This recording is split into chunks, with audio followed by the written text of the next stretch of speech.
Why Satish Kumar inspector దుర్మరణం చాలా బాధాకరమైన విషయం. ఆయన పరకామణి సంబంధించిన దొంగతనం కేసులో ఫిర్యాదుదారుడు ఉన్నాడు. ఆయన నిఖార్సైన అధికారి, ఆనెస్ట్ ఆఫీసర్, చాలా గట్టిగా పనిచేసేవాడు అని చెప్పి విజిలెన్స్ అధికారులు చాలా మంది నాతో చెప్పారు. ధైర్యస్తుడు కూడా, అతనేమి మెత్తగా ఉండే రకమే కాదు. ఇన్ఫాక్ట్ ఆ కేసు పోలీసులకి రిపోర్ట్ ఇచ్చారంటేనే జనరల్ గా అవాయిడ్ చేస్తారు ఇటువంటి కేసులు. అన్నెసరిగా మరి తిరుపతి దేవస్థానం ప్రతిష్టకి ఇబ్బంది అవుతుందని కానీ, లేకపోతే ఈ కేసుల్లో మనం ఎందుకు దారులుగా ఉండి బయటపడాలనేటువంటి ఉద్దేశంతో చాలా మంది అధికారులు అవాయిడ్ చేస్తారు. కాబట్టి కానీ ఇతను ధైర్యస్తుడు కాబట్టి కంప్లైంట్ ఇవ్వడం జరిగింది. మరి పోలీసులు ఇన్వెస్టిగేట్ చేసినాక పోలీసుల ఆధ్వర్యంలోనే ఈ కేసును కూడా కాంప్రమైజ్ అవడం అనేది జరిగింది. కోర్టులో కాంప్రమైజ్ అంటే లోక్ అదాలత్ చట్ట ప్రకారం ఒక ప్రక్రియ. మరి అయితే పోలీస్ అధికారులు చర్య తీసుకున్నప్పుడు ఇది విజిలెన్స్ అధికారులకి పోలీస్ అధికారులు సంబంధిస్తే విజిలెన్స్ అధికారిగా ఇతను ఫిర్యాదుదారుడు మాత్రమే. కానీ ఈ చర్యలు తీసుకుంది పోలీస్ అధికారులు. అంటే పోలీస్ అధికారులు ఈ చర్య తీసుకోవాల్సి వచ్చింది అని అంటే అక్కడ ముద్దాయి బలమైన వ్యక్తి రవికుమార్, పెద్ద జిఆర్ సంస్థకు సంబంధించిన వ్యక్తి. ఆయన అట్లనే అక్కడ ఉన్నటువంటి మరి ఆనాటి టీటీడీ చైర్మన్ కానీ, ఈఓ కానీ, మరి జాయింట్ ఈఓ ధర్మారెడ్డి కానీ తదితరుల హస్తం కూడా ఇందులో ఉండేటువంటి అవకాశం ఉంది. ఇది మరి పరకామణిలో చాలా రకాలైనటువంటి దొంగతనాలు జరిగినాయని కూడా ఆరోపణలు ఉన్నాయి. అంతేకాకుండా ఈ రవికుమార్ సంబంధించిన కొన్ని ప్రాపర్టీస్ కూడా మరి టీటీడీ బోర్డు ఆధ్వర్యంలోనే టీటీడీకి అప్పచెప్పడం కూడా జరిగిందని చెప్తున్నారు. మరి అది వాస్తవమైన నేపథ్యంలో మరి టీటీడీ బోర్డు అధీనంలోనే వాళ్ళ ఆధ్వర్యంలోనే ఈ కేసు కూడా మరి కాంప్రమైజ్ అయ్యేటువంటి అవకాశాలు ఉన్నాయి. మరి సిఐడి రవికుమార్ని విచారించకపోతే ముందుగా ముద్దాయి అయిన రవికుమార్ని ఎందుకు విచారించలేదో అది కూడా చాలా చిత్రమైన విషయం. అది కూడా అంశాలు కూడా తేలాల్సి ఉంది. అది కాకుండా ఒక ఫిర్యాదుదారుని, ఒక నిఖార్సైన అధికారి ఈ రోజున ప్రాణాలు పోయినాయి. మరి అది హత్య లేకపోతే ఆత్మహత్య లేకపోతే పొరపాటున జరిగిందా, హిస్టరీయా, మరి ఇది వ్యవస్థ చేసిన హత్య కిందనే భావించాల్సి వస్తుంది. మరి ఈ రకంగా మంచి అధికారులు ప్రాణాలు కోల్పోవడం అనేది అది వ్యవస్థ చేసినటువంటి హత్యలే. మరి ఆ టీటీడీ బోర్డు నిర్వహణలో కూడా ఎప్పుడూ చూసిన ఈఓలు కానీ, టీటీడీ చైర్మన్లు కానీ, జేఈఓలు కానీ అందరి చుట్టూ ఏదో ఒక రకమైనటువంటి ఆరోపణలు వెలువెత్తుతూనే ఉంటాయి.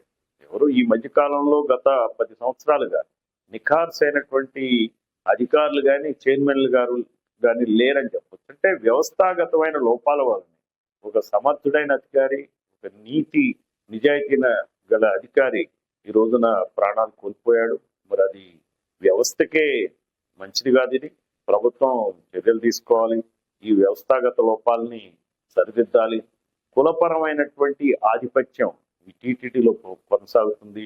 రాజకీయాల్లో ఏ రకమైన కులాధిపత్యం సాగిందో ఈ 2 ప్రధానమైన కులాలు కమ్మారెడ్ల ఆధీనంలో ఎలా అయితే పాలన సాగుతుందో టీటీడీలో కూడా అలానే సాగుతుంది.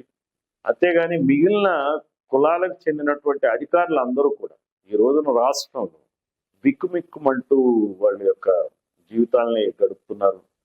ఒక బీసీ వర్గానికి చెందిన వాళ్ళు కానీ, ఎస్సీ ఎస్టీ ముస్లిం వర్గాలకు చెందిన అధికారులు ఈ రోజున మరి ఒక రకమైనటువంటి భయాందోళనలో ఉద్యోగాలు చేస్తున్నారని చెప్పొచ్చు.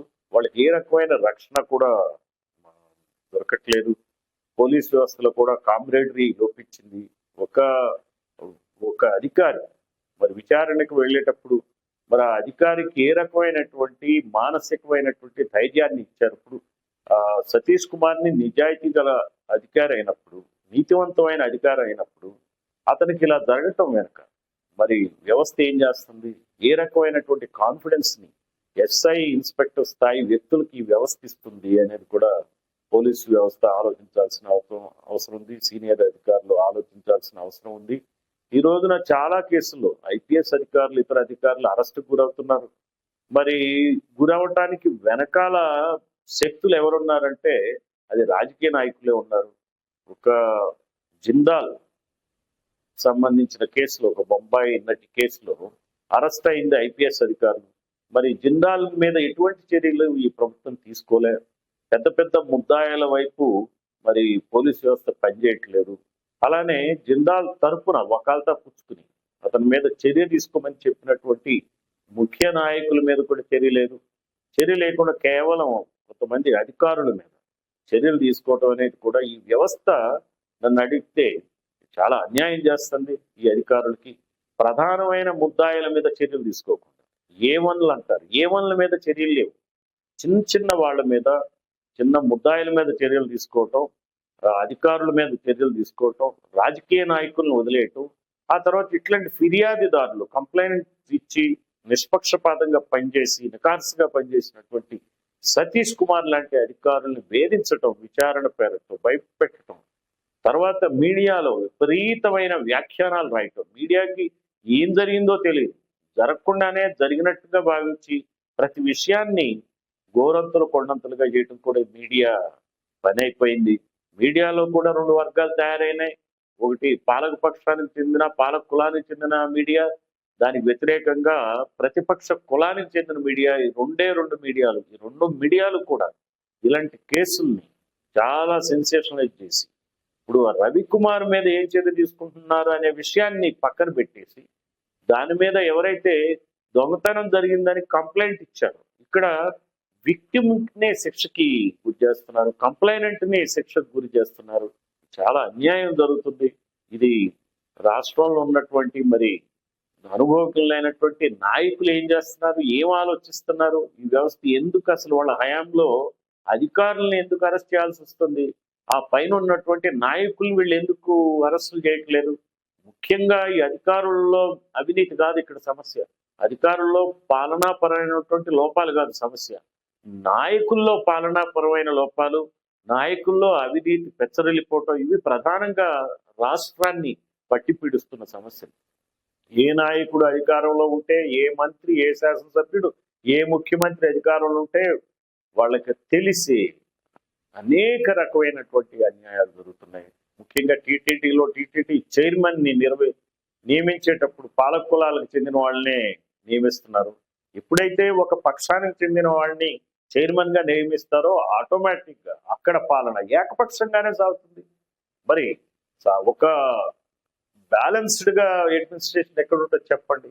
అది ఏ రకమైనటువంటి మెసేజ్ ని ఈ ప్రభుత్వాలు పంపిస్తున్నాయి. ఇది సతీష్ కుమార్ గారి మరణం ద్వారా మనకి ఇవన్నీ తెలుసుకోవాల్సిన అవసరం ఉంది, అర్థం అవుతున్నాయి. ఇప్పటికైనా సరే ఈ కేసులో ట్రాన్స్పరెంట్ గా ఇన్వెస్టిగేట్ చేయాలి, క్లియర్ గా చెప్పాలి ఈ కేసు ఏమైంది, ఎవరు దీనికి కారకులు అనేది మరి ఇప్పటికే రావాల్సి ఉండే. దీన్ని త్వరితగతిన దీన్ని బయటికి వెలికి తీయాలి, వెలికి తీసి ప్రజల్లో కాన్ఫిడెన్స్ ఇవ్వాలి, సిబ్బందికి కాన్ఫిడెన్స్, పోలీస్ సిబ్బందికి ఈ రోజున ఆంధ్రప్రదేశ్ లో కాన్ఫిడెన్స్ ఇవ్వాల్సిన అవసరం ఉంది. ఎందుకంటే ఓ పక్కన సీనియర్ పోలీస్ అధికారులు అరెస్ట్ అవుతున్నారు, ఇంకో పక్కన మరి పోలీస్ అధికారులు, ఎస్ఐ, ఇన్స్పెక్టర్ స్థాయి అధికారులు ఇట్లా మరణాలకు గురవుతున్నారు. అంటే ఇది పాలనా వైఫల్యం కిందే చెప్పొచ్చు, యథేచ్ఛగా రాష్ట్ర ప్రభుత్వ పాలనా వైఫల్యం కింద దీన్ని చెప్పొచ్చు. దీన్ని సరిగ్గా లోతైన పద్ధతిలో విచారించి అసలైన ముద్దాయిల్ని అరెస్ట్ చేయాలి. ఈ రాష్ట్రంలో జరిగినటువంటి అవినీతికి కారకులైనటువంటి రాజకీయ నాయకుల్ని వాళ్ళని అరెస్ట్ చేయండి. మీ స్థాయి గల నాయకుల్ని మీ స్థాయిలో చర్యలు తీసుకోండి, అంతేగాని కింది స్థాయి వాళ్ళ మీద చర్యలు తీసుకోవటం, ఈ చర్యలు ఇలా తీసుకోవడం ద్వారా అమాయకులైనటువంటి సతీష్ కుమార్ లాంటి అధికారులు కూడా, ఏ సంబంధం లేని వాళ్ళు, నీతిగా బతికిన వాళ్ళు కూడా మరణానికి గురవటానికి కారణం అవుతుంది. మీ పద్ధతులు సరిగ్గా లేవు, మీ పద్ధతులు మార్చుకోవాలని చెప్పి నేను కోరుతున్నా. మరి కుమ్మరి సామాజిక వర్గం నుంచి ఎంతో మంది నాకు మాట్లాడుతున్నారు, నన్ను అడుగుతున్నారు. ఈ రోజున మరి వివిధ స్థాయిల్లో కుమ్మరి సామాజిక వర్గానికి చెందినటువంటి చాలా మంది మరి ధర్నాలు చేయటం కానీ, అధికారులకు విజ్ఞాపనలు ఇవ్వటం కానీ జరుగుతుంది. మరి దీన్ని చాలా ఆషామాషిగా తీసుకోవద్దు. ఒక సామాజిక వర్గమే కాదు, ఈ రోజున ఇలాంటి సామాజిక వర్గాలు చాలా ఈ పాలనలో నలిగిపోతున్నాయి గత 10 సంవత్సరాలు. దీన్ని చర్యలు తీసుకోవాలని చెప్పి నేను కోరుతున్నా. All India Bahujan Samaj party ఈ విషయాన్ని పెద్ద ఎత్తునే ఆందోళన నిర్వహిస్తాం. త్వరలో దీనికి సంబంధించినటువంటి కార్యాచరణ కూడా ప్రకటిస్తాం.